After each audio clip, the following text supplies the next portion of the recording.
امت کے مختلف طبقات جن حالات میں گھرے ہوئے ہیں وہ ان سے نجات کی مختلف کوششیں کرتے ہیں، اس سے نجات کی مختلف کوششیں کرتے ہیں۔ ایک طبقہ وہ ہے جو سمجھتا ہے کہ اگر حکام ساتھ دے جائیں تو ان مشکلات سے نجات ہو سکتی ہے۔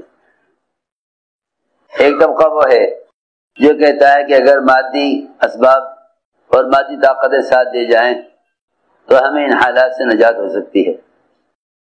جو بیماری کے اندر مبتلا ہیں وہ یہ کہتے ہیں کہ اگر دواؤں کا انتظام ہو جائے تو ہم بیماری سے نجات پا سکتے ہیں۔ جو قرضوں میں دبے ہوئے ہیں وہ یہ سمجھتے ہیں کہ اگر مال کا انتظام ہو جائے تو ہم قرضوں سے نجات پا سکتے ہیں۔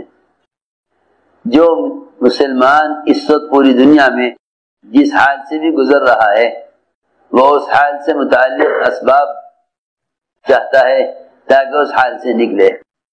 ساری بات یاد رکھنا، اپنے حال کو حال سے بدلنا یہ قوموں کا کام تھا، اور ہر حال کو اعمال سے بدلنا یہ انبیاء علیہ السلام کا کام تھا۔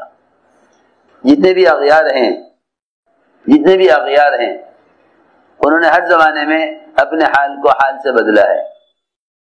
فرعون نے اپنے حال سے بدلنا چاہا، موسیٰ علیہ السلام